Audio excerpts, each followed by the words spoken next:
सभी विद्यार्थियों का एक बार फिर से हार्दिक स्वागत है। हमने पिछली कक्षा में आर्टिकल 13 के संबंध में समझा था कि आर्टिकल 13 के 4 प्रावधान, 4 क्लोजेज वो क्या कहते हैं। आर्टिकल 13 को हम थोड़ा सा वापस रिवाइज करते हैं, क्योंकि आज का जो बिंदु है, आज जो हम पढ़ेंगे मौलिक अधिकारों में संशोधनीयता। मौलिक अधिकारों में संशोधनीयता का सीधा सा मतलब ये है कि मूल अधिकारों में संशोधन किया जा सकता या नहीं किया जा सकता। मौलिक अधिकारों में संशोधन के संबंध में आप ये समझिए कि आर्टिकल 13 इंपॉर्टेंट है। आर्टिकल 13 एक संविधान पूर्व विधियों के बारे में कहता है कि संविधान पूर्व विधियां संविधान लागू होने के बाद यदि मूल अधिकारों से असंगत है तो वो उल्लंघन की सीमा तक शून्य होंगी। आर्टिकल 13 दो मुख्य है जिसके बारे में हम आज चर्चा करने वाले हैं। आर्टिकल 13(2) कहता है कि राज्य ऐसी कोई विधि नहीं बनाएगा जो मूल अधिकारों को न्यून करे या उन्हें समाप्त करे, ऐसी विधियां उल्लंघन की सीमा तक शून्य होंगी। आर्टिकल 13(3) विधि शब्द की व्याख्या करता है और 8 शब्दावली यूज करता है कि ये चीज़ें विधि के दायरे में आएंगी, जिसमें अध्यादेश, आदेश, उपविधि, नियम, विनियम, अधिसूचना, रूढ़ि और प्रथा ये सब शामिल हैं। और 13(4) को जोड़ा जाता है 24वां संविधान संशोधन 1971 द्वारा, और उसमें स्पष्ट किया जाता है कि संविधान संशोधन विधि के अंतर्गत नहीं आता। ये थोड़ा स्पष्ट किया गया। तो आर्टिकल 13(2), 13(3) और 13(4) ये 3 जो क्लोजेज हैं आर्टिकल 13 के, इन तीनों के संदर्भ में इन तीनों को थोड़ा सा साथ में रख के हम मौलिक अधिकारों की संशोधनीयता के संबंध में थोड़ी चर्चा करेंगे। तो आज हम इसी बात को समझते हैं कि मूल अधिकारों की में संशोधनीयता।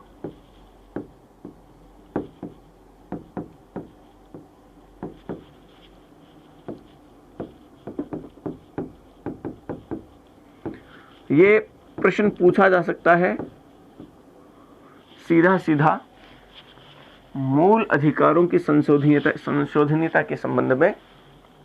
इस पूरी की पूरी सीरीज को थोड़ा सा बेहतर तरीके से आप समझिए कि मूल अधिकारों में संविधान संशोधन किया जा सकता या नहीं किया जा सकता। तो देखिए, आप इसको थोड़ा सा समझिए कि असल में आर्टिकल 13(2) क्या कहता है, इसको मैं थोड़ा सा पहले समझा देता हूँ। 13(3) क्या कहता है, ये दो तो मूल संविधान में थे।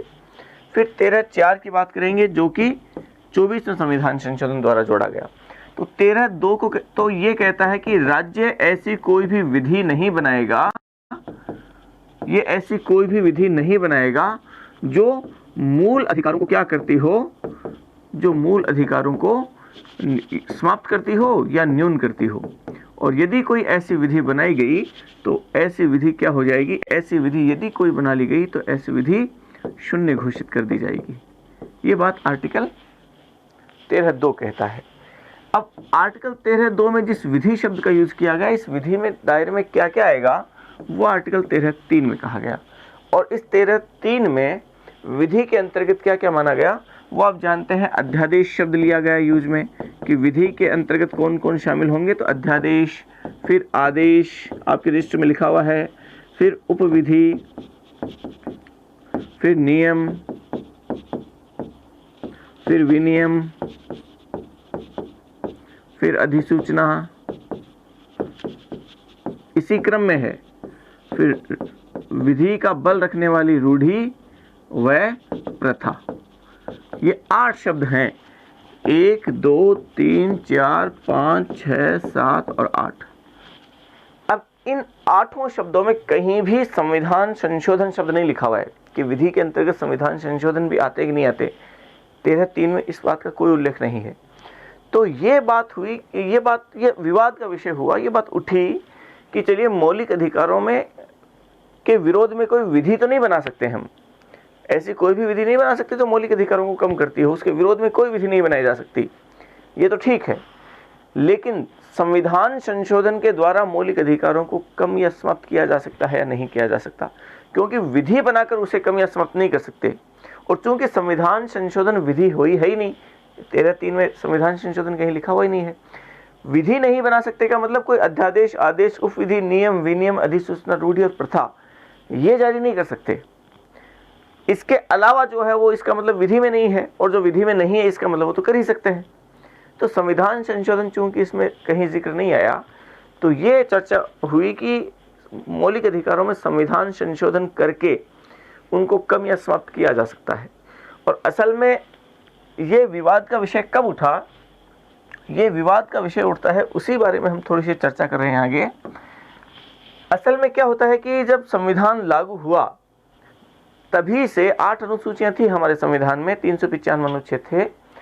तभी से असल में एक बड़ी दिक्कत तो जो उस समय के भारत में थी वो ये थी कि उस समय के भारत में जो ज़्यादातर ज़मीन थी वो भूमि कुछ लोगों के अधिकार क्षेत्र में थी, कुछ लोगों का ही उसके ऊपर लगभग कब्जा था। बाकी अधिकांशतः जनसंख्या उसका भूमि पर किसी प्रकार का कोई अधिकार नहीं था, क्योंकि जो शासक वर्ग था या जो प्रभावी वर्ग था, ज़मीन केवल उन्हीं के पास थी, बाकी सभी के सभी लोग भूमिहीन थे। तो दिक्कत ये थी कि यदि हम एक तरफ भारत के संविधान में हम आदर्श रखते हैं समानता का, हम आदर्श रखते हैं बंधुत्व का, हम आदर्श रखते हैं आर्थिक न्याय का, तो जब हम इतने बड़े आदर्श भारत के लोगों के सामने रख रहे हैं, लोकतंत्र को स्थापित कर रहे हैं जहाँ सभी लोगों को आगे बढ़ने के बराबर अवसर हम देंगे, ये बात जब हम बहुत मुख्य रूप से पूरे संविधान में हम घोषित करते हैं, तो फिर ये बताइए आप कि जब किसी व्यक्ति के पास अपनी आजीविका के पर्याप्त साधन ही नहीं होंगे, क्योंकि आप जानते हैं कि उस समय के भारत में आजीविका का एकमात्र साधन वो कृषि ही था। तो जब किसी व्यक्ति के पास अपनी ज़मीन ही नहीं है, अपनी भूमि ही नहीं है, और इतनी भी भूमि नहीं है कि जिसमें से वो अपनी आजीविका को चला सके, तो फिर बाद में हम किसी भी व्यक्ति के लिए समानता के आदर्श को किस तरीके से स्थापित कर सकते हैं, हम उसके लिए आर्थिक न्याय वो किस तरीके से उपलब्ध करवा सकते हैं। तो इसके लिए ये मुख्य बात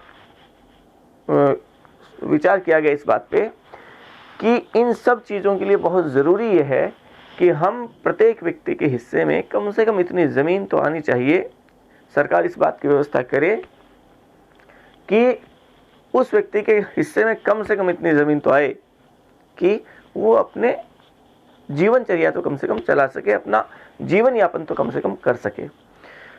जिस तरीके से नीति निर्देशक तत्वों में आर्टिकल 36 से 51 के बीच में जन कल्याणकारी कार्यों की विशेष रूप से चर्चा की गई, जनता के उद्धार की विशेष रूप से कार्य राज्य को सौंपा गया, नीति निर्देशक तत्व राज्यों को निर्देशित किया गया कि राज्य ये करेगा, राज्य ये करेगा जन कल्याण के लिए, लोगों के हितों के लिए, लोगों के उद्धार के लिए। तो ये उसी के दायरे में एक तरीके से बात थी। अब चूंकि आर्टिकल 31 एक था संपत्ति का अधिकार, यहाँ देखना किस तरीके से थोड़ा सा विरोध होता है। तो जहाँ एक तरफ सरकार के सामने इतने उच्च आदर्श थे और नीति निर्देशक तत्व भी थे कि राज्य जन कल्याण की स्थापना के लिए ये करेगा, आर्थिक न्याय को स्थापित करने के लिए करेगा, आर्टिकल 38(1) जो कहता है, ये जो विशेष रूप से चर्चाएं की गई, राज्य को निर्देश दिए गए। लेकिन वहीं दूसरी तरफ एक अनुच्छेद है, अनुच्छेद था आर्टिकल 19(1) और आगे आर्टिकल 6 था, संपत्ति की स्वतंत्रता वो उसमें दी गई थी। संपत्ति की स्वतंत्रता इसमें दी गई थी आर्टिकल 19(1)(j) में, ठीक है। इसी तरीके से एक अनुच्छेद 31 था, और अनुच्छेद 31 खासतौर से एक अधिकार देता था कि प्रत्येक व्यक्ति को संपत्ति का अधिकार होगा। संपत्ति का अधिकार होगा का मतलब जो संपत्ति उसके पास है वो उसकी मर्जी के बिना या जितनी वो उसकी कीमत लेना चाहता है उसकी मर्जी के बगैर उससे छीनी नहीं जा सकती। उसको किसी दूसरे व्यक्ति को वो यदि हस्तांतरित नहीं करना चाहे तो उसकी मर्जी के बिना उसे हस्तांतरित नहीं किया जा सकता। आर्टिकल 31 संपत्ति के अधिकार में मुख्य तौर पे ये बात कहता है। अब प्रत्येक व्यक्ति को जब संपत्ति का अधिकार था, चूंकि भूमि भी संपत्ति के दायरे में आती है, भूमि भी संपत्ति है, तो जब कुछ लोगों के पास ही देश के अधिकांशतः भूमि पर हिस्सा था, उस पर अधिकार था, तो उस भूमि को उनकी मर्जी के बगैर तो किसी को दिया नहीं जा सकता। ये तो आर्टिकल 31 उसका विरोध करता है। और आर्टिकल 32 तो साफ साफ तौर पे कहता है कि जो भी मौलिक अधिकार दिए गए उनकी गारंटी सुप्रीम कोर्ट देता है, कि किसी भी व्यक्ति के मूल अधिकारों की रक्षा करने की जो गारंटी है वो सुप्रीम कोर्ट देता है। किसी भी व्यक्ति के मौलिक अधिकारों को उससे छीना नहीं जा सकता। उनका यदि किसी तरीके से भी उल्लंघन हुआ तो उनका संरक्षण विशेष प्रक्रिया से सुप्रीम कोर्ट देगा। ये आर्टिकल 32 गारंटी और देता है। तो अब क्या हुआ कि लोगों को वो जो भूमि उपलब्ध करवाने के लिए हमारे यहाँ लैंड रिफॉर्म एक्ट्स बने, संसद ने लैंड रिफॉर्म एक्ट बनाए, भूमि सुधार कानून पारित किए, अलग अलग राज्य सरकारों ने भी भूमि सुधार कानून पारित किए। जब इस तरीके से भूमि सुधार कानून पारित किए गए और भूमि सुधार कानून के माध्यम से कोशिश ये की गई कि जन सामान्य के हिस्से में भी हम भूमि का वितरण कर सकें, तो ऐसे कानून असल में उन भूमि के जो स्वामी थे, भूमि के जो मालिक थे, जिनके पास बड़ी लंबी चौड़ी ज़मीनें थी, जैसे मान लीजिए उस समय की स्थिति ये थी कि एक व्यक्ति के पास 1000 बीघा ज़मीन है, किसी दूसरे व्यक्ति के पास बिल्कुल ज़रा सी भी ज़मीन नहीं है, तो इतना बड़ा जो अंतर था, इसको पाटने के लिए ये भूमि सुधार कानून पारित किए गए और ये कोशिश की गई कि प्रत्येक व्यक्ति के हिस्से में थोड़ी थोड़ी ज़मीनें हम दे सकें। अब चूंकि आर्टिकल 31 का विरोध है, क्योंकि हम किसी व्यक्ति से उसकी ज़मीन ले ही नहीं सकते, भूमि सुधार कानून वास्तव में संपत्ति के अधिकार का उल्लंघन था। तो जब आर्टिकल 31 का उल्लंघन है और आर्टिकल 13(2) साफ साफ तौर पे कहता है कि राज्य ऐसी कोई विधि नहीं बनाएगा जो मूल अधिकारों को कम करती हो या समाप्त करती हो, और संसद ने ऐसा, राज्य ने ऐसी कानून बना दिया, क्योंकि मूल अधिकार ये आर्टिकल 31 संपत्ति का अधिकार था और इसने कानून बनाकर आर्टिकल 31 का उल्लंघन किया, उसको कम किया। तो इस तरीके से जब ऐसा हुआ तो ये जो भूमि के मालिक थे ये चले गए, कोर्ट चले गए, क्योंकि विशेष प्रक्रिया से उनको मौलिक अधिकारों का उल्लंघन होने पर संरक्षण मिलेगा। तो ये जब कोर्ट गए तो कोर्ट ने क्या किया, इस भूमि सुधार कानून को ही क्या कर दिया, खारिज कर दिया। कोर्ट ने कहा कि आर्टिकल 13(2) आपको राज्य को ऐसी कोई भी विधि बनाने की अनुमति नहीं देता जो मौलिक अधिकारों को कम करती हो या समाप्त करती हो। सुप्रीम कोर्ट ने इन कानूनों को खारिज कर दिया, समाप्त कर दिया। तो अब बड़ी बेचैनी सरकार में कि हम आम लोगों को किस तरीके से ज़मीन उपलब्ध करवाएं, भूमि उपलब्ध करवाएं, क्योंकि आम व्यक्ति को भूमि उपलब्ध कराना बहुत ज़रूरी है उनके विकास के लिए। तो ये सरकार के लिए मुख्य चिंता का विषय बना। तो फिर 1951 में ही भारत का संविधान जो 26 जनवरी 1950 को लागू हुआ था, 1951 में ही फिर क्या किया गया, एक संविधान संशोधन किया गया, प्रथम संविधान संशोधन। मैं थोड़ा यहाँ से कड़ी के रूप में देखना इसको, प्रथम संविधान संशोधन 1951। और ये संविधान संशोधन करके किया क्या गया समझना आप, यहाँ से विशेष तौर पे ध्यान रखना इस बात को, यहाँ से वो कड़ी शुरू हो रही है। प्रथम संविधान संशोधन 1951 के द्वारा 3 चीजें की गई। वैसे तो आर्टिकल 15(4) भी जोड़ा, लेकिन वो थोड़ा सा अलग बात है। जो मौलिक अधिकारों से रिलेटेड जो मुख्य बातें हैं उनको समझना। मूल अधिकारों की संशोधनीयता के संबंध में एक तो क्या किया कि नवी अनुसूची जोड़ दी संविधान में। अब यहां से समझना नवी अनुसूची की जरूरत क्या थी, यहां इसके हम चर्चा करेंगे। नवी अनुसूची जोड़ी गई कि 8 अनुसूचियां थी, नवी अनुसूची जोड़ी गई और उसका शीर्षक क्या रखा गया, भूमि सुधार कानून।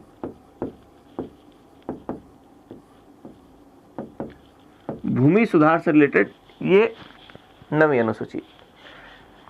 इसके अलावा एक आर्टिकल जोड़ा गया, आर्टिकल 31 क, और 31 क जोड़ के इसमें लिख दिया गया आर्टिकल 31 क में कि यदि भूमि सुधार कानून या फिर सामाजिक न्याय के दिशा में राज्य किसी भी प्रकार का कोई भी यदि कानून बनाता है, कोई विधि बनाती है भूमि सुधार के संबंध में, तो ऐसी कोई भी विधि वो क्या होगी, यदि वो विधि आर्टिकल 14, आर्टिकल 19 और आर्टिकल 31, यदि इन तीनों का कोई वो उल्लंघन करती है, कौन सी विधि, भूमि सुधार और या कोई सामाजिक न्याय, इससे रिलेटेड कोई भी विधि यदि आर्टिकल 14, 19 और 31 का उल्लंघन भी करती है तो भी उसकी न्यायिक समीक्षा कोर्ट में नहीं ले जाया जा सकता। आर्टिकल 31 क ने इन कानूनों को, इन 14, 19 और 31 इसके ऊपर कर दिया कि आर्टिकल यदि कोई भूमि सुधार के संबंध में बनाया गया कानून इस आधार पे उसे कोर्ट में प्रश्नगत नहीं किया जा सकता या इस आधार पे उसे खारिज नहीं किया जा सकता कि वो आर्टिकल 14, 19 और 31 इनमें से किसी का उल्लंघन करता हो, अन्य का तो उल्लंघन नहीं कर सकते, लेकिन इन 3 का यदि उल्लंघन करता हो तो भी वो कानून मान्य होगा। आर्टिकल 31 क में कहा गया। एक बहुत महत्वपूर्ण आर्टिकल जोड़ा गया, आर्टिकल 31 ख। और 31 ख में क्या है वो समझना। 31 ख में लिख दिया गया है कि यदि कोई भी कानून, यदि कोई भी विषय, वो हमने जोड़ दिया नवीं अनुसूची में, तो नवीं अनुसूची में यदि कोई भी विषय शामिल हो गया, कोई भी बात शामिल हो गई, तो उस विषय की नवीं अनुसूची की न्यायिक समीक्षा न्यायालय में उसे प्रश्नगत नहीं किया जा सकता, उसकी न्यायिक समीक्षा नहीं की जा सकती। ये 31 ख में कहा कि नवीं अनुसूची में कोई भी चीज जुड़ गई, यदि शामिल हो गई, तो उसकी तरफ अब कोर्ट देख भी नहीं सकता, उसको आप कोर्ट में ले जा ही नहीं सकते, क्योंकि उसको न्यायिक पुनरावलोकन से ऊपर रखा गया, चाहे वो किसी भी अधिकार का उल्लंघन करता हो। यहाँ तो केवल 14, 19 और 31 की बात थी। यहाँ था कि कोर्ट यदि वो नवीं अनुसूची में शामिल हो गया तो फिर चाहे वो किसी का भी उल्लंघन करे, उसको कोर्ट में ले जा ही नहीं सकते आप। और ऐसा क्यों किया गया, इसका मतलब नवीं अनुसूची क्यों जोड़ी गई और 31 ख जोड़कर उसको पुख्ता कर दिया गया। क्यों? क्योंकि यदि संसद कोई भी ऐसा कानून बनाती जो उसने पहले बनाया था, तो उसको तो चूंकि कोर्ट में ले गए और ले जा सकते थे, तो चूंकि उसे कोर्ट में ले जा सकते तो कोर्ट उसको खारिज कर देगा हाथों हाथ। तो इस तरीके से भूमि का पुनर्वितरण होगा ही नहीं, लोगों को भूमि उपलब्ध करवाई नहीं जा सकती। इसलिए क्या गया कि नवीं अनुसूची जोड़ी गई और यह प्रावधान किया गया कि नवीं अनुसूची में यदि कोई विषय शामिल करेंगे तो उसे कोर्ट में आप नहीं ले जा सकते, कोर्ट में चुनौती नहीं दे सकते। और चूंकि ऐसा प्रावधान किया गया, अब हमने कोर्ट जाने का रास्ता बंद कर दिया कि आप कोर्ट में जा ही नहीं सकते। कोई भी कानून बनाइए, नवीं अनुसूची में जोड़िए, कोर्ट का रास्ता बंद। ये पहला संविधान संशोधन किया गया। पहले संविधान संशोधन में ये मुख्य बातें वो शामिल हुई। क्या क्या हुई? नवीं अनुसूची जोड़ी, 31 क जोड़कर भूमि सुधार कानूनों और सामाजिक न्याय के संबंध में बनाए गए कानूनों को आर्टिकल 14, 19 और 31 के ऊपर रखा, और आर्टिकल 31 ख जोड़कर नवीं अनुसूची को न्यायिक समीक्षा के दायरे से बाहर रखा। ये 3 चीजें मुख्य रूप से थी जो मूल अधिकारों की संशोधनीयता के संबंध में पहले संविधान संशोधन के द्वारा 1951 में ये शामिल, इसके द्वारा 1951 के द्वारा, इस पहले संविधान संशोधन के द्वारा संविधान में चेंजेस किए गए। ठीक है, चलिए अब क्या होता है। अब हुआ क्या कि जब पहला संविधान संशोधन कर दिया, तो चूंकि पहले ऐसा कानून बना था और पहले जो एक कानून बना था इसको कोर्ट में लेके गए थे और कोर्ट ने उसको क्या कर दिया था, उस कानून को ही खारिज कर दिया था, समाप्त कर दिया था। किस आधार पे? इस आधार पे कि राज्य ऐसी कोई विधि नहीं बना सकती जो मौलिक अधिकारों का उल्लंघन करती हो। 13(2) कहता है और यहाँ 31 का उल्लंघन हो रहा था, तो इसको खारिज किया था। अब क्या हुआ कि जब ऐसा संविधान संशोधन किया गया, पहला संविधान संशोधन, तो जो यहाँ पे भी इस कानून को कोर्ट में लेके गए थे, इस कानून को भी कोर्ट में लेके चले गए। पहले संविधान संशोधन को ही चुनौती दे दी। पहले संविधान संशोधन को चुनौती देते हुए कहा गया कि देखिए, पहली बार आपने संसद ने क्या किया था और राज्य विधानमंडल ने क्या किया था, रिफॉर्म एक्ट्स बनाए थे, लैंड रिफॉर्म एक्ट्स, भूमि सुधार कानून, उसको कोर्ट ने खारिज किया था। और अब तो इन्होंने क्या कर दिया, संविधान संशोधन करके हमारे मौलिक अधिकारों में कमी करने की दिशा में काम कर लिया है कि 14, 19 और 31 के विरोध में यदि कोई विधि हो तो उसको कोर्ट में नहीं ले जा सकते। ये तो हमारे मौलिक अधिकारों का उल्लंघन है। इसी तरीके से नवीं अनुसूची में किसी विषय को डाल दिया तो हम कोर्ट में नहीं जा सकते, यदि चाहे वो हमारे मौलिक अधिकार का उल्लंघन ही करता हो। इसका मतलब ये जो संविधान संशोधन किया गया है, इससे हमारे मूल अधिकारों का उल्लंघन किया जा रहा है, हमारे मूल अधिकारों को कम किया जा रहा है, हमारे मूल अधिकारों को समाप्त किया जा रहा है। ये कोर्ट में इस बात को लेके गए और कोर्ट में जो वाद आया वो वाद आता है शंकरी प्रसादवाद। शंकरी प्रसाद मामला 1951। पहले संविधान संशोधन को ही चुनौती दी गई। समझना, पहले संविधान संशोधन को चुनौती दी इसमें, शंकरी प्रसादवाद में। अब इस वाद में चूंकि चुनौती दी गई पहले संविधान संशोधन को, 5 न्यायाधीशों की बेंच बैठती है और इस 5 न्यायाधीशों की इस बेंच में निर्णय इस बात का दिया जाता है कि मतलब मामला ये उठा है कि मौलिक अधिकारों में चलिए कोई ऐसी विधि बनाकर तो उसे कम या समाप्त नहीं किया जा सकता, लेकिन संविधान संशोधन किया जा सकता कि नहीं किया जा सकता। संविधान संशोधन करके मौलिक अधिकारों को कम या समाप्त किया जा सकता कि नहीं किया जा सकता। तो इस संकरी प्रसादवाद में उस पहले संविधान संशोधन को चुनौती दी गई और इसमें कोर्ट ने कहा, आर्टिकल 13(2) और 13(3) की व्याख्या की कोर्ट ने, और व्याख्या करते हुए कहा कि चूंकि आर्टिकल 13(3) उसमें जो विधि शब्द की व्याख्या की गई है उसमें कहीं भी संविधान संशोधन शब्द नहीं लिखा है, तो राज्य ऐसी कोई विधि नहीं बनाएगा जो मूल अधिकारों को कम करे या समाप्त करे। ये लिखा गया 13(2) में, समझ रहे हैं आप। और 13(3) में विधि की व्याख्या की गई कि विधि के दायरे में आता क्या क्या है। तो इसका मतलब राज्य अध्यादेश, आदेश, उपविधि, नियम, विनियम, अधिसूचना, रूढ़ि, प्रथा ये तो नहीं बना सकता मौलिक अधिकारों के विरोध में। लेकिन चूंकि संविधान संशोधन उसमें है ही नहीं, इसका मतलब सीधा सीधा यह है, संविधान की में आर्टिकल 13(2) और 3 की व्याख्या यह है, इस बात में सुप्रीम कोर्ट ने कहा कि इसका मतलब मौलिक अधिकारों में संविधान संशोधन किया जा सकता है। क्यों किया जा सकता है? क्योंकि संविधान संशोधन विधि के अंतर्गत आता ही नहीं। राज्य विधि तो नहीं बना सकता ना मौलिक अधिकारों के विरोध में, और जो विधि नहीं है वो तो कर ही सकता है।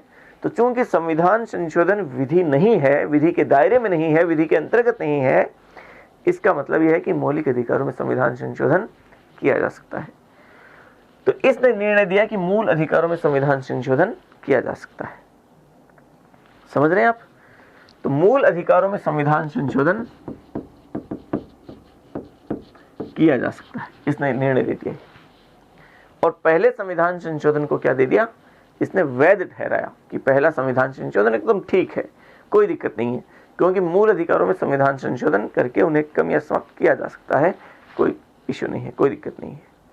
चलिए, शंकरी प्रसादवाद में स्थापित हो गया कि मौलिक अधिकारों में संविधान संशोधन किया जा सकता है।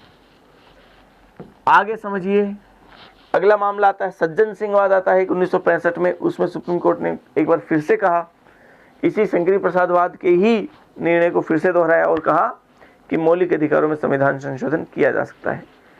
लेकिन आगे एक वाद आता है, वो आता है 1967 का वाद, और वो वाद मामला आता है गोलकनाथवाद।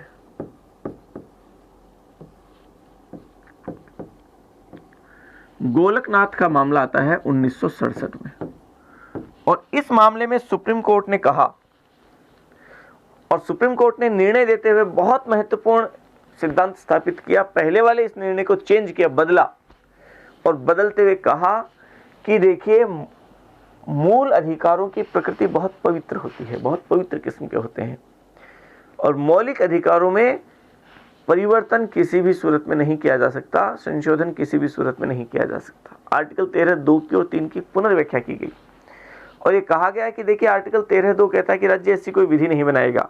हालांकि आर्टिकल 13(3) में विधि के अंतर्गत संविधान संशोधन तो नहीं है, शब्द तो नहीं लिखा हुआ है, लेकिन ऐसी कोई विधि नहीं बनाएगा कि पीछे जो भाव है, जो उसके पीछे का जो सेंस है, वो इस बात को नोट करता है कि किसी भी प्रकार से मौलिक अधिकारों में कमी नहीं की जा सकती, उन्हें समाप्त नहीं किया जा सकता, क्योंकि मौलिक अधिकार जो संविधान ने हमें प्रदत्त किए हैं उनको किसी भी सूरत में छीना नहीं जा सकता, किसी भी व्यक्ति के द्वारा भी या राज्य के द्वारा भी। और राज्य ऐसा न केवल विधि बनाकर बल्कि संविधान संशोधन करके भी नहीं कर सकता, वो ऐसा कदापि किसी भी सूरत में नहीं कर सकता। ये गोलकनाथवाद 1967 में सुप्रीम कोर्ट निर्णय देता है और कहता है कि 13(3) में जो कहा ना कि राज्य विधि के अंतर्गत ये समाविष्ट होंगे, तो इसका मतलब केवल ये शब्द नहीं है, 8 नहीं है, बल्कि इसके अलावा वो सारी की सारी बातें आ जाती हैं जो विधि के जैसा कोई प्रभाव रखती हो, वो सारी चीज़ें आ जाती हैं। तो चूंकि संविधान संशोधन भी इसी प्रकार की एक वो है, तो वो भी विधि के दायरे में ही है। हालांकि वो लिखा हुआ नहीं है, लेकिन उसका भाव, उसका सार वो आर्टिकल 13(3) में अंतर्व्याप्त है। ये गोलकनाथ केस में सुप्रीम कोर्ट कहता है, ये कहता है कि संविधान मौलिक अधिकारों में संशोधन नहीं किया जा सकता। ये गोलकनाथवाद केस में कहा जाता है। अब गोलकनाथ केस में जब ऐसा कहा गया, इसका मतलब सरकार पर, संसद पर नियंत्रण हुआ कि नहीं हुआ? मौलिक अधिकारों में संविधान संशोधन नहीं किया जा सकता का मतलब यह है कि सरकार जब भी आवश्यक हो, जरूरत पड़े, यदि वो मूल अधिकारों में किसी तरीके से हस्तक्षेप करने की कोशिश करे तो वैसा नहीं कर सकती। तो सरकार कमजोर हुई कि नहीं हुई? व्यक्तियों को हमने ज़्यादा पावर दे दिए, कोर्ट के पास ज़्यादा पावर आ गए, सरकार की स्थिति यहाँ पे थोड़ी सी इस निर्णय की वजह से कमज़ोर हुई, क्योंकि वो मौलिक अधिकारों में किसी प्रकार से कमी नहीं कर सकती। वो इस तरीके से ऐसे कोई भी काम नहीं कर सकती जिससे कि मूल अधिकारों में कमी आए। लेकिन अब एक मामला ये उठा कि चलिए आगे से तो मौलिक अधिकारों में संविधान संशोधन नहीं किए जा सकते, लेकिन 1967 के पहले यदि कोई संशोधन किया गया है तो क्या होगा? उसका क्या होगा फिर? संविधान तो 1950 में लागू है। 1950 से 67 के बीच में यदि कोई भी संविधान संशोधन करके मौलिक अधिकारों को कम करने की या उन्हें समाप्त करने की कोशिश जो की गई है, पहला संविधान संशोधन देख लीजिए जैसे, तो उसका क्या होगा? तो इसी केस में इसके साथ ही इसने कहा कि ये जो निर्णय है ये भविष्यलक्षी है। भविष्यलक्षी का मतलब क्या है? ये भविष्य के मामलों में, 1967 के बाद के मामलों में लागू होगा। यदि 1967 के पहले मौलिक अधिकारों में कमी की गई है संविधान संशोधन करके, तो वो सब मान्य है, उनमें कोई दिक्कत नहीं है। तो वो क्या होंगे? भविष्यलक्षी होंगे। वो भविष्य के मामलों में ये सिद्धांत लागू होगा, पहले के मामलों में ये सिद्धांत लागू नहीं होगा। तो इसने एक निर्णय दिया, वो भविष्यलक्षी का सिद्धांत दिया।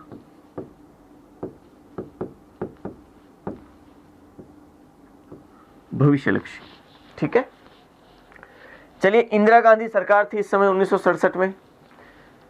तो इंदिरा सरकार ने फिर क्या किया कि क्योंकि सरकार की और न्यायपालिका की हमेशा टकराव बना रहता है, सरकार ये चाहती है कि नीति निर्देशक तत्व ज़्यादा प्रभावी रहें, क्योंकि नीति निर्देशक तत्व में राज्य को ज़्यादा कार्य दिए गए हैं, और जब राज्य मतलब सरकार जब ज़्यादा से ज़्यादा कार्य करेगी तो उसके पास पावर आएंगे, वो ज़्यादा काम करेगी तो ज़्यादा उसके पास शक्ति का यूज़ करेगी, और यदि वो ज़्यादा शक्ति का यूज़ करेगी तो मौलिक अधिकारों में संविधान चेंजेस करके उसके पास ज़्यादा पावर आएंगे, वो नीति निर्देशक तत्वों को लागू करके उसके पास ज़्यादा पावर आएंगे। जबकि न्यायपालिका को काम दिया गया है मौलिक अधिकारों की रक्षा करने का, आर्टिकल 32 देता है। तो चूंकि वो मूल अधिकारों का संरक्षण करती है, मौलिक अधिकारों की रक्षा करती है न्यायपालिका, तो राज्य यदि मौलिक अधिकारों में हस्तक्षेप करेगा तो न्यायपालिका सीधे उनकी रक्षा करने के लिए सामने आ जाएगी कि इनका उल्लंघन नहीं किया जा सकता। तो इस तरीके से कार्यपालिका और न्यायपालिका दोनों आपस में विरोध की स्थिति में आ जाती हैं। कार्यपालिका नीति निर्देशकों की तरफदारी करती है, न्यायपालिका मौलिक अधिकारों की तरफदारी करती है।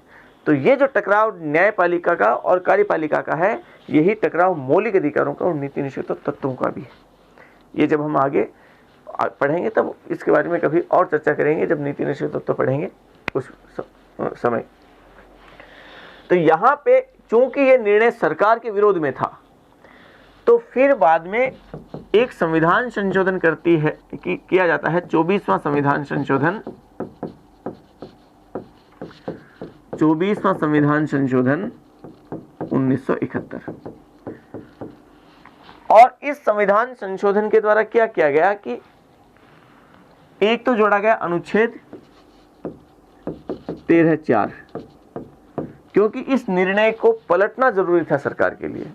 तो गोलकनाथवाद केस ने जो कहा ना कि सुप्रीम मौलिक अधिकारों में संविधान संशोधन नहीं किया जा सकता, तो इसने कहा 13(4) में सीधे सीधे कह दिया, लिख दिया इस बात को, क्योंकि 13(3) में कहीं भी संविधान संशोधन लिखा हुआ था नहीं, और इसने कहा कि संविधान संशोधन लिखा हुआ तो नहीं है लेकिन उसका भाव उसमें निहित है।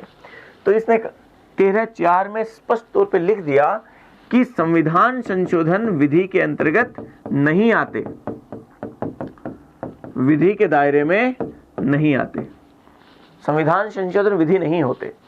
और चूंकि वो विधि नहीं होते, इसका मतलब राज्य ऐसा संविधान संशोधन कर सकता है मौलिक अधिकारों में। तो इसने तो कहा 13(3) में अंतर्व्याप्त है, इसने स्पष्ट तौर पे लिख दिया कि अब देखिए आप पढ़िए संविधान को, आर्टिकल 13 को, कि संविधान संशोधन विधि के अंतर्गत आते ही नहीं है। और जब विधि के अंतर्गत आते ही नहीं है तो राज्य तो केवल ऐसी विधि नहीं बना सकता जो मूल अधिकारों को कम करे, जो विधि नहीं है वो तो कर ही सकता है। तो यहाँ 13(4) में इसने लिख दिया कि विधि के अंतर्गत संविधान संशोधन शामिल नहीं है, इसका मतलब मूल अधिकारों में संविधान संशोधन किया जा सकता है।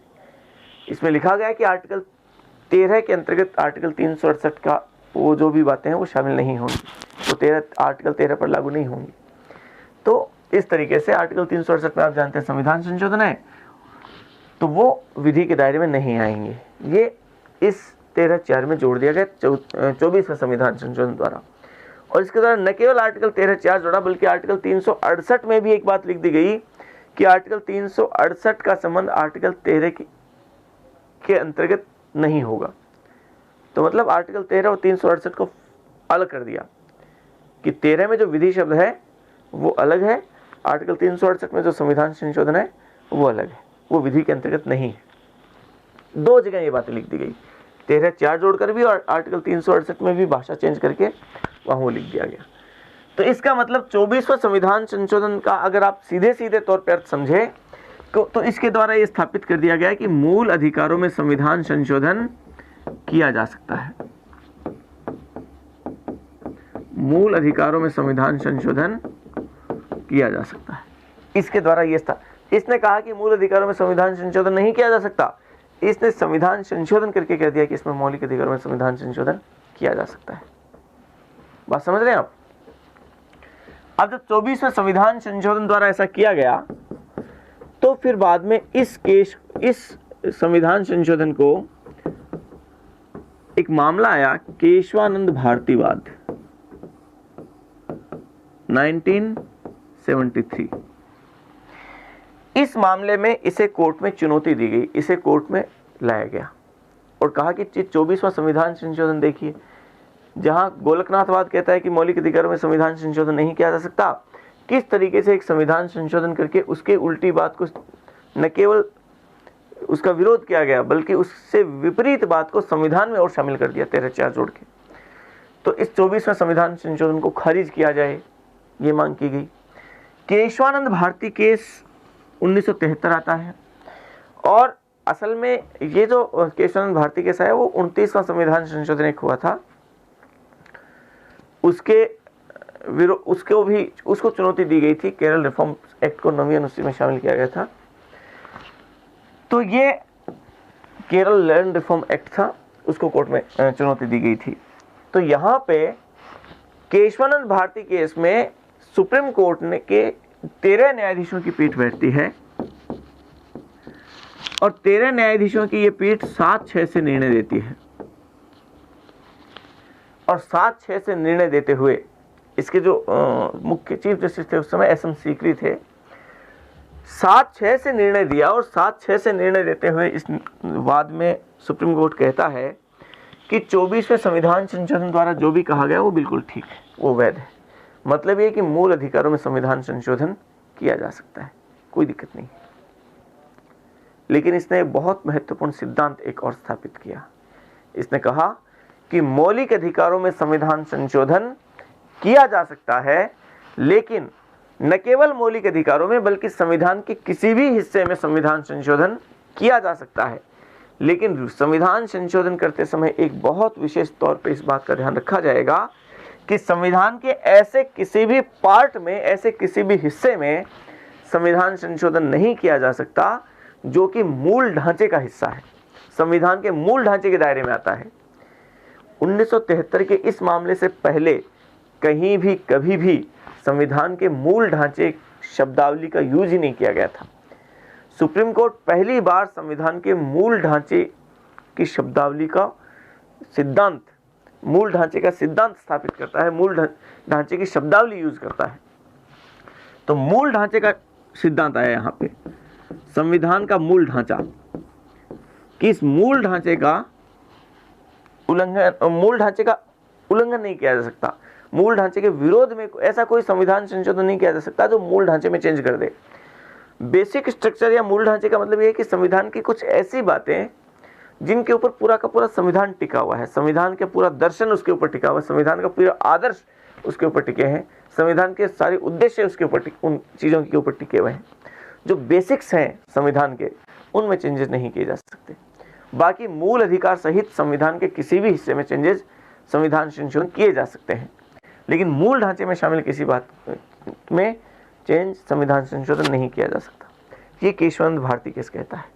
तो ये मूल अधिकारों में संविधान संशोधन करने की अनुमति तो देता है, लेकिन ऐसे किसी भी हिस्से में संशोधन करने की अनुमति नहीं देता जो मूल ढांचे के दायरे में आता। अब मूल ढांचे के दायरे में क्या क्या है, इस बात को सुप्रीम कोर्ट केवल इस केस में ही स्पष्ट नहीं करता, बल्कि वो कहता है कि सुप्रीम कोर्ट समय समय पर अलग अलग केसेस में इस बात को स्पष्ट करेगा, ये बताएगा कि मूल ढांचे के दायरे में क्या क्या है। मतलब मूल ढांचे की व्याख्या वो सुप्रीम कोर्ट ने उसकी व्याख्या करने की पावर अपने पास रखी, कि वो सुप्रीम कोर्ट इसकी लगातार अलग अलग केसेस में व्याख्या करता रहेगा। तो यहाँ पे एक तरीके से मौलिक अधिकार में संविधान संशोधन की बात स्वीकार की गई, लेकिन मूल ढांचे की बात को रख के एक तरीके से उस पर सरकार के ऊपर थोड़ा नियंत्रण भी स्थापित कर दिया गया, उसे खुला नहीं छोड़ा गया, एकदम सरकार को पूरी की पूरी पावर नहीं दी गई। ठीक है, इस तरीके से। अब देखिए केशवानंद भारती केस आ गया। केशवानंद भारती केस के बाद में होता क्या है, 42वां संविधान संशोधन किया जाता है। आज की क्लास थोड़ी सी बगैर लिखे हुए लंबी हो जाएगी, लेकिन आप समझिए, हम लिख लेंगे बाद में, लेकिन इस पूरी कहानी को एक सीरीज में समझना जरूरी है, एक ही समय में समझना जरूरी है। 42वां संविधान संशोधन होता है, और इस 42वें संविधान संशोधन के द्वारा सरकार क्या करती है, जिस तरीके से, ध्यान से समझना इस बात, जिस तरीके से गोलकनाथ के केस को 24वें संविधान संशोधन द्वारा, गोलकनाथ केस के जो निर्णय को 24वें संविधान संशोधन द्वारा निष्प्रभावी बनाया गया, ठीक वैसे ही केशवानंद भारती केस के निर्णय को निष्प्रभावी बनाने के लिए 42वें संविधान संशोधन में कुछ चीजें शामिल की गई। 42वां संविधान संशोधन वैसे बहुत व्यापक है, लेकिन इसमें 2-3 चीजें ऐसी थी जो केशवानंद भारती केस के उस निर्णय को पलट सके। केशवानंद भारती केस में क्या था, मूल ढांचे का सिद्धांत स्थापित किया गया था। 42वें संविधान संशोधन वैसे तो बहुत व्यापक है, लेकिन यहाँ पे हम इसके केवल 2 ही चेंजेस जो इसके द्वारा किए गए उनकी बात करेंगे, जिनका संबंध मौलिक अधिकारों में परिवर्तन से है। एक बात तो इसमें क्या कह दी गई, अनुच्छेद 368 था, उसमें चौथा क्लोज जोड़ा गया, और चौथा क्लोज जोड़कर यह बात स्पष्ट कर दी इसमें कि संसद को संविधान संशोधन करने की अनियंत्रित शक्ति प्राप्त होगी। मतलब संसद है वो संविधान संशोधन वो कहीं भी कर सकती है। अर्थात इसका मतलब क्या हुआ, इसका मतलब यह हुआ कि मूल ढांचे के सिद्धांत को निष्प्रभावी करने की कोशिश की गई, कि कोई मूल ढांचा नहीं है, संसद है वो संविधान के किसी भी हिस्से में संविधान संशोधन कर सकती है, संविधान संशोधन किया जा सकता है, कोई मूल ढांचे को फॉलो करने की आवश्यकता नहीं है। 13(4) जोड़कर इसमें मूल ढांचे का जो संकल्पना कोर्ट ने दी थी, उस मूल ढांचे की थ्योरी, उसको क्या किया गया, उस मूल ढांचे की थ्योरी को समाप्त करने की कोशिश की गई। इसी तरीके से एक आर्टिकल 368 में 5वां क्लोज भी जोड़ा, और 5वां क्लोज जोड़ते हुए इस बात को स्पष्ट किया कि जो भी संविधान संशोधन किए जाएंगे, क्योंकि 368 का संबंध संविधान संशोधन से है, तो कहा कि जो भी संविधान संशोधन किए जाएंगे वो उन संविधान संशोधनों की क्या नहीं की जा सकती, न्यायिक समीक्षा, न्यायिक पुनरावलोकन, वो न्यायालय में प्रसंगत नहीं किए जा सकते, क्योंकि बार बार संविधान संशोधनों को कोर्ट में ला रहे थे ना। जैसे पहले संविधान संशोधन को शंकरी प्रसादवाद में चुनौती दी थी, 24वां संविधान संशोधन को केशवानंद भारती केस में एक चुनौती दी थी, तो आगे फिर से ऐसा ना हो, इसके लिए क्या कहा कि कोई भी जो संविधान संशोधन किया जाएगा उसको कोर्ट में चुनौती नहीं दी जा सकती, उसकी न्यायिक समीक्षा, न्यायिक पुनरावलोकन नहीं किया जा सकता। तो एक तो उसने क्या कर दिया कि संसद को संविधान संशोधन करने की अनियंत्रित शक्ति दे दी कि संविधान के किसी भी हिस्से में संशोधन किया जा सकता है, जबकि केशवानंद भारती केस क्या कहता है, वो कहता है कि संविधान संशोधन है वो संविधान के किसी भी हिस्से में किए तो जा सकते हैं, लेकिन संविधान के मूल ढांचे में चेंज नहीं किया जा सकता। दूसरी तरफ ये उसका विरोध में कह देता है मतलब मूल ढांचे के सिद्धांत को निष्प्रभावी किया गया इसमें। और फिर संविधान संशोधन को न्यायिक समीक्षा से भी परे कर दिया ताकि किसी तरीके की कोई दिक्कत ही ना हो, उनको चुनौती ही नहीं दी जा सके। फिर बाद में क्या गया, 44वां संविधान संशोधन होता है और 44वां संविधान संशोधन होता है कब, 1978 में। और उसके द्वारा क्या किया गया, आर्टिकल 31 और आर्टिकल 19(1)(j), इन दोनों को ही क्या कर दिया जाता है, समाप्त कर दिया जाता है। और संपत्ति के अधिकार के रूप में अनुच्छेद 300 के ये आर्टिकल जोड़कर इसे किस रूप में, विधिक अधिकार के रूप में स्थापित किया जाता है, कानूनी अधिकार के रूप में स्थापित किया जाता है। संपत्ति का अधिकार क्या हो जाता है, समाप्त हो जाता है। संपत्ति का अधिकार मूल अधिकार के रूप में समाप्त हो जाता है और कानूनी अधिकार के रूप में वो आर्टिकल 300 के में स्थापित हो जाता है। ये 44वां संविधान संशोधन, मतलब मूल अधिकारों को समाप्त तक कर सकते हैं हम संविधान संशोधन द्वारा। ऐसा किया भी गया, मूल अधिकार को समाप्ति कर दिया, कमी नहीं किया बल्कि समाप्त कर दिया उसको। चलिए आगे एक केस आता है और वो केस आता है कौन सा, आगे केस आता है मिनर्वा मिल्स वाद।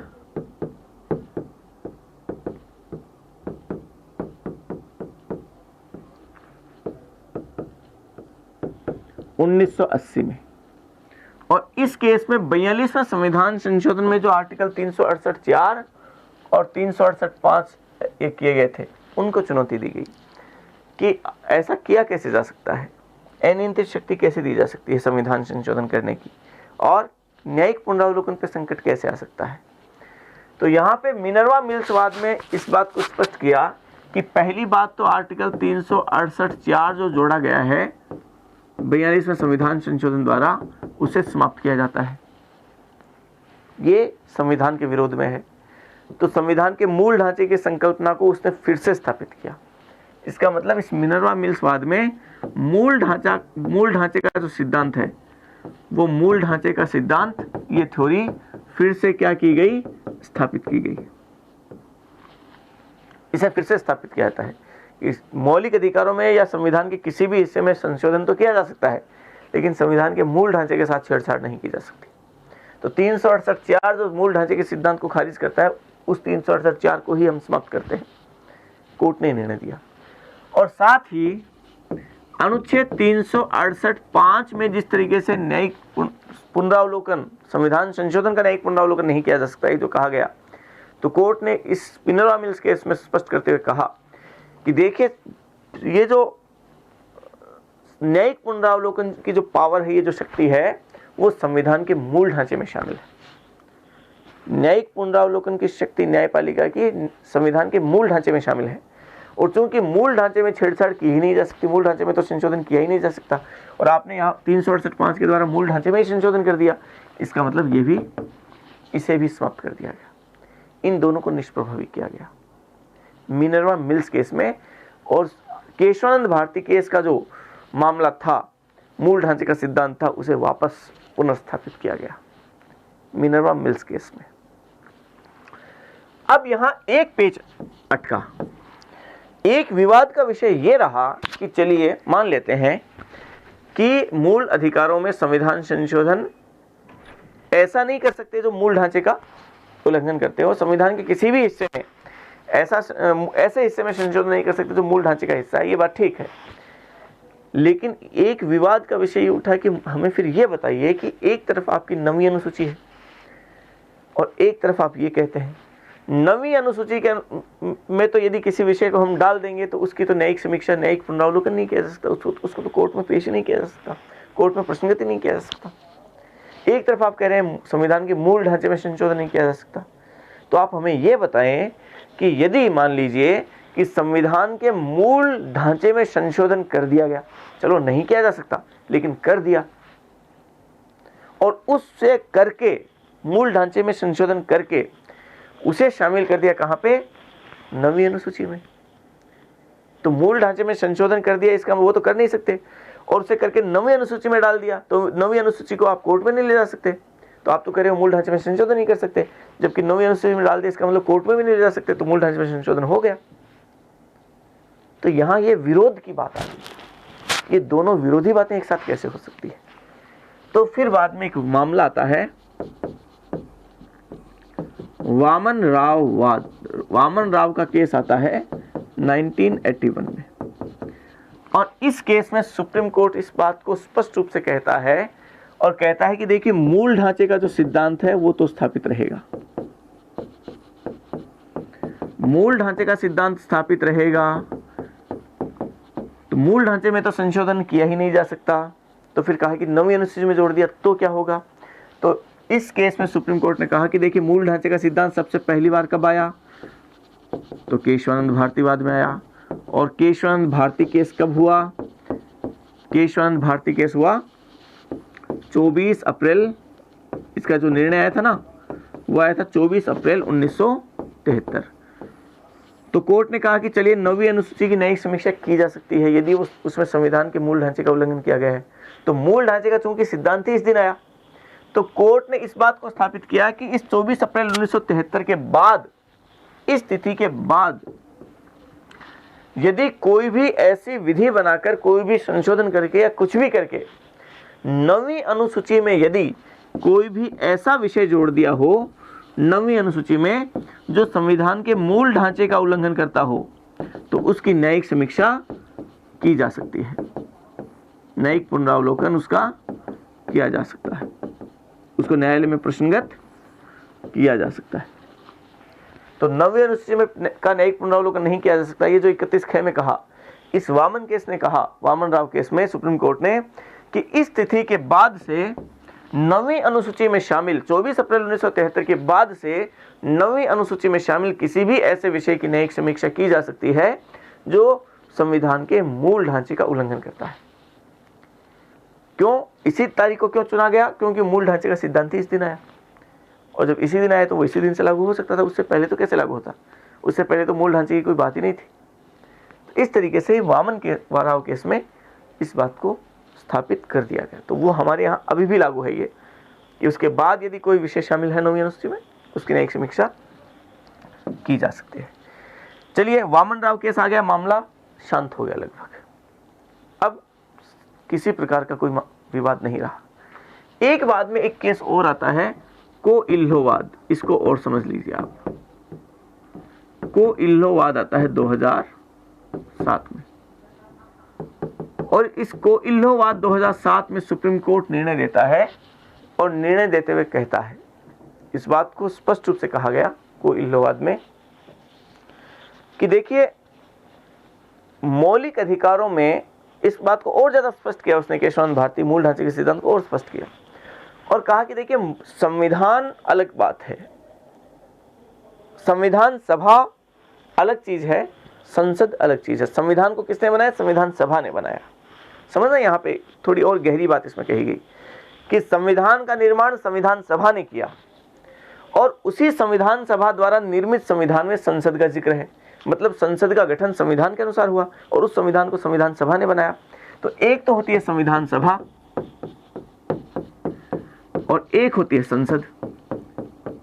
तो कोर्ट ने कहा कि संसद और संविधान सभा सेम ही नहीं है, दोनों के पास पावर एक जैसे नहीं है, बल्कि संविधान सभा ज्यादा श्रेष्ठ है बजाय किसके? संसद के। क्योंकि संविधान सभा ने जिस संविधान को बनाया उसी संविधान के तहत संसद का गठन किया गया है, संसद को पावर प्राप्त है, जो प्रावधान संविधान में किए गए हैं। और संविधान सभा संविधान बनाने का काम करती है, मतलब संविधान बनाने का काम तो संविधान सभा करती है, लेकिन संसद है वो उस संविधान को बनाने का काम नहीं करती, बल्कि कानून बनाने का काम करती है, और समय समय पर आवश्यक होने पर संविधान की कुछ ऐसी सामान्य बातों में वो चेंज कर सकती है जो समय मांग करता है उससे। तो संविधान बनाने का काम तो संविधान सभा करती है, लेकिन संविधान में संशोधन करने का काम कौन करती है? संसद करती है। लेकिन यहां उसने स्पष्ट किया कि संविधान की कुछ ऐसी मूल बातें जिन बातों पे वो पूरा संविधान टिका हुआ है, उन बातों में चेंजेस करना, उन बातों में संशोधन करना नए संविधान बनाने जैसा है। मूल ढांचे में संशोधन करना वो नया संविधान बनाने जैसा होता है, उसी के अनुरूप होता है। और नया संविधान बनाने की पावर संविधान सभा को तो है, लेकिन संसद को नहीं। संसद को नया संविधान बनाने की पावर नहीं है। संसद तो केवल उस संविधान में संशोधन कर सकती है। संशोधन का मतलब सामान्य संशोधन। मूल ढांचे में, बेसिक स्ट्रक्चर में चेंज करना तो नया संविधान बनाने जैसा ही है। तो वो संविधान सभा तो कर सकती है, लेकिन संसद नहीं कर सकती है। तो इसलिए इस कोइल्हो-वाद में सुप्रीम कोर्ट ने कहा कि संसद मौलिक अधिकारों सहित संविधान के किसी भी हिस्से में संशोधन कर सकती है जो सामान्य प्रकृति के हैं, लेकिन वो संविधान के मूल ढांचे में चेंज नहीं कर सकती है, क्योंकि मूल ढांचे में बदलाव करना, मूल ढांचे में संशोधन करना नए संविधान बनाने जैसा है, जो कि संसद के कार्यक्षेत्र के बाहर की बात है। ठीक है, तो इस तरीके से इस वाद के बाद में स्थितियां लगभग स्पष्ट हो गई और हमारे यहाँ इस बात को स्थापित किया गया कि मौलिक अधिकारों में संविधान संशोधन किया जा सकता है, लेकिन मूल ढांचे में संशोधन, संविधान के मूल ढांचे के दायरे में आने वाली किसी भी चीज़ों में, किसी भी बातों में, किसी भी प्रावधानों में संशोधन नहीं किया जा सकता। तो हम अगली कक्षा में इन सभी बातों को लिखेंगे, उन सब चीज़ों को जो हमने पढ़ी हैं। तो आप इस बात को एक बार फिर से बहुत अच्छे तरीके से इस वीडियो को देखकर और इस वीडियो को देखने के बाद बगैर इसे देखें वो सीरीज पूरी की पूरी जो पहले संविधान संशोधन शुरू होती है, इस कोइल्हो-वाद 2007 तक जाती है, एक बार दोहराने की, बगैर देखे दोहराने की कोशिश कीजिए।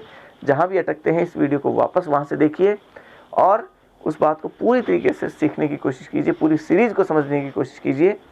फिर भी अगर आपकी कोई दिक्कत है तो जब हम कल इसको लिखेंगे पूरी कॉपी में, तब हम इसको बहुत अच्छे तरीके से और समझ लेंगे।